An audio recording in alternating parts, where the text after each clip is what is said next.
Elephants are one of our planet's most intelligent creatures. They are incomparable and irreplaceable. Elephants are deeply social animals, passing their knowledge from generation to generation,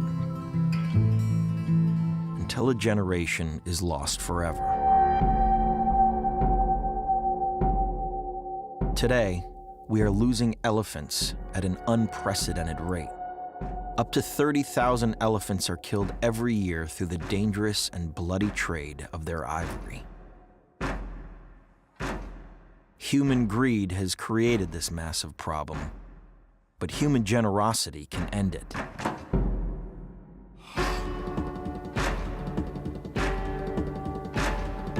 The Elephant Crisis Fund was created to direct that generosity towards the most effective efforts to stop the killing of elephants, to stop trafficking, and end the demand for ivory.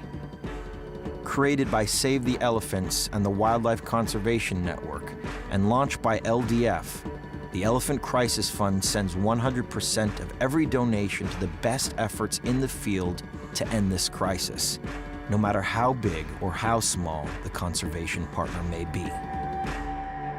It will take all of our best efforts to save the elephant. Please join us and support the Elephant Crisis Fund. Together, we can ensure that elephants have a future on our planet.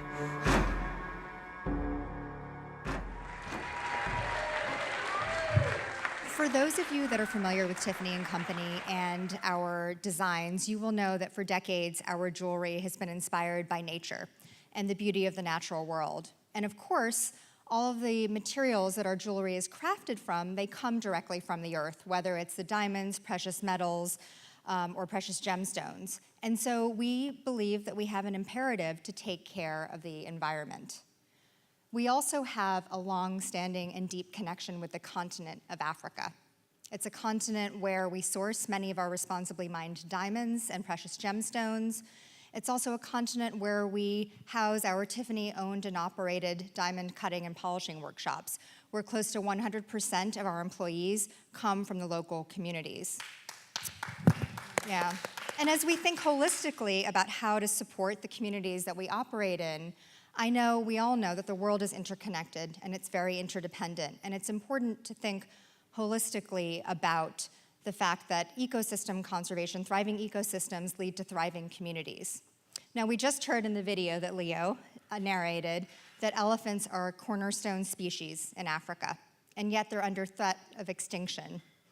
And this is due to a global demand for ivory and the ivory crisis and poaching and a lack of consumer awareness. Now, I hope that everyone knows that Tiffany & Company does not sell ivory, and this is really emblematic of the way that we source. We're really thoughtful about which raw materials we do use and which raw materials we don't use, whether it's ivory or coral, which is another set of cornerstone species that lead to vibrant marine ecosystems. So complementing our sourcing practices, one thing that I'm deeply aware of is that we have the power and the privilege of using the Tiffany brand and our voice to speak out on issues that we're passionate about, and wildlife conservation, and in particular, elephant conservation, is one of those issues. And Jeffery, before we dive into the work that you've been doing with Tiffany and the Leonardo DiCaprio Foundation, can you share a little bit more about the crisis that brought you all together? Yeah, absolutely. Thanks, Steph and Anisa. So I'm Jeff Parrish, or Jeffery. I'm not the boss of anything if you speak Spanish, but at the Wildlife Conservation Network, who's based in San Francisco, and we work on things like the Elephant Crisis Fund in a way to try to solve a massive problem, which is this ivory crisis. So 100 years ago, there were about 10 million elephants that roamed the savannas and forests of Africa. Today, there's probably less than 500,000.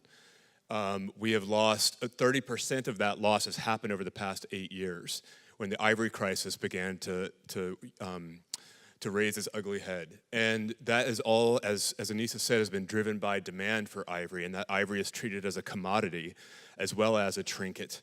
And not just in Asia, not just in China, but also in other parts of the world, including until recently here in the United States. Here in New York was one of the hot spots of where you could buy ivory. So it's been a massive crisis that's led to incredible devastation of a cornerstone species that is vital to the health of ecosystems in Africa, ecosystems that are also supporting people. So it's all intertwined. So this crisis is something that is so big, no single organization can solve that problem. And if you get something in the mail or see something on TV that says, we're gonna solve that problem, it's a lie. Because this is too big, it's gonna take collaboration, it's gonna take every organization bringing their very best ideas rather than a single institution, and it's going to require innovative partnerships, and that's why it's just been amazing to work with my friends and colleagues here on this stage, and together we've created something I think that is extraordinary. So Justin, let's turn to you. In developing this new philanthropic model around the Elephant Crisis Fund, I would imagine you had to figure out how to get people to care about these giant animals on another continent. How did you go about doing that? Well, I actually don't think it's that hard to make people care about elephants. And they're one of the more charismatic species on the planet. And I think that everybody in this room, whether you're living and breathing and working in New York City or one of the millions of other kind of urban centers around the world, you still feel an innate connection to wildlife and nature. And those charismatic species like elephants, like lions, like orangutans, they always kind of grab us a little bit. And so our job was really just to give it a public face, give it a public platform, and let people know about the crisis, and then also give them a way to very quickly and immediately support the best organizations and individuals on the ground that are actually making a difference and helping to solve the crisis. And so how exactly does that work, the new philanthropic model that is now the Elephant Crisis Fund? It was really interesting because I think many people in this room will probably agree with this. Good ideas start to emerge from a lot of different players in this space at the same time. And Wildlife Conservation Network and Save the Elephants had already conceived of the concept of the Elephant Crisis Fund, and they were just at the beginning stages of it. And Anisa and I had already had experience working on collaborative fund models for philanthropy through Oceans 5. A marine conservation funders collaborative. And so when that had been so effective that when I heard about this and also heard about and recognized the emerging crisis for elephants, this was another great model that we could help partner on and really lift up and bring to the public space. And so what the Elephant Crisis Fund does is that rather than claiming that WCN has all the answers or Save the Elephants has all the answers to elephant conservation, it is a fund that is collecting philanthropic dollars in, both from individuals as well as the public, and dispersing those funds immediately on a month-by-month basis to the most urgent needs in the field. And there's a panel of experts, elephant conservationists from the ground in Africa that really have their ear to the ground about all the emerging threats and solutions. And they're making decisions collaboratively every month to get the dollars out the door. So this is highly unusual. It's not a normal kind of foundation process. It's not belabored with too much paperwork and administration. It's really about trusting the network of people that are deploying the best solutions. Our record is actually getting money into the hands of an anti-poaching unit in 26 hours. And some organizations I've worked in, you can't get an administrative assistant to answer you in 26 hours. So it's a crisis, we have to move fast. But also the strategy was really appealing. They had a very clear message and plan for the delivery of the philanthropic dollars, and that was to really stop the poaching, stop the killing of elephants, stop and addressing the trafficking of ivory, and then to end the demand from Asia for ivory products. So it was a very clear investment strategy. It had a really good panel of experts on board, and we felt like, hey, somebody's already built a great model. Now all we have to do is come in and lift it up and inject some capital so we can get matching resources in. And you touched on a few successes that you guys have had. Can you share a few more on the ground? Yeah, and again, these successes only come in part because of cool collaborations with the DiCaprio Foundation, who not only put in cash, but put in a lot of awareness and also skills in trying to tell a good story, because at the end of the day, we have to tell good stories about what's happening. And Tiffany has done the same, which we'll talk about. But we are making progress. So there's a lot of negative information you hear about environmental crises, and it seems really depressing. But we can make progress when we come together. And just during this past year that we've had the support of Tiffany, we've had a couple of really cool successes I thought I'd share really fast. One is around the anti-poaching, so stopping the killing of elephants. One of the projects that we've supported is led by an amazing organization called the African Parks Network, who went into a place called Chinko and in the Central African Republic. And there was no management. So you look at a map and you see a green spot on a map. You know, when you look at a map of, like, for example, the state where I live in Colorado, you see Rocky Mountain National Park, it's a green on the map. That doesn't mean it's protected. It doesn't mean actually anything until there's investment put in those places. And that's what was happening with Chinko. You wouldn't have even known that was a protected area or a national park because there was no management, no protection. African Parks came in with our support and beefed up the management and the protection, and within 6 months there were 16 poachers arrested, and dramatically reducing the poaching. Same is happening in places like the Zambezi Valley between Zimbabwe and Zambia, a place called Mana Pools, where in a national park and areas around it, where because of this support, in just a matter of months, we've seen the pace of poaching dramatically be reduced basically to a third of what it was. So we're making progress. On the anti-trafficking side, which is the really dark underbelly, these are people that are also typically trafficking ivory, but also trafficking drugs, guns, and women and children. So this is crime at a serious pace and degree.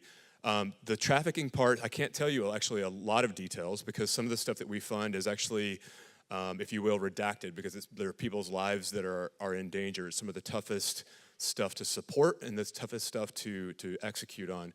But what I can tell you are some very cool stories. One is a true innovation that's happened because of the funding from Tiffany and the DiCaprio Foundation and other philanthropists, where there are refugees and cattle herders that are moving from South Sudan into the Central African Republic. And we've given a grant to actually tap into these people and support them to be informers, because they see on the ground and through social media, because they're all carrying around the phone, they see and hear what's happening in South Sudan by these traffickers, or by the buyers and the traffickers, and have information about where ivory is moving out of the Central African Republic into South Sudan and onto points to the east. So we're really excited about a project like that. It's actually working with local communities to stop the trafficking and not just stopping the killing.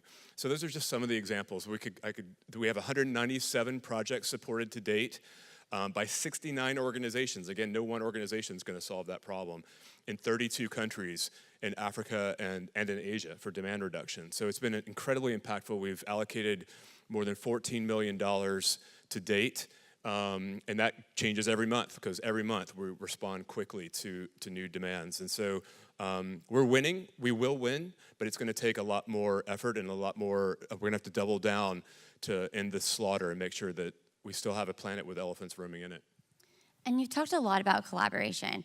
How did you think of Tiffany's as a partner? And then maybe, Anisa, you can also share. Yeah, I'll pass it over to Anisa and just say, though, that what for us, there's too much of preaching to the converted in our field. We go around and we send the same email to the same animal supporter, and that's great. But what we needed to do was reach new people and reach more people. We needed to grow the pie, because we can't be robbing Peter to pay Paul and fighting over crumbs. We needed to bring new levels of resources in.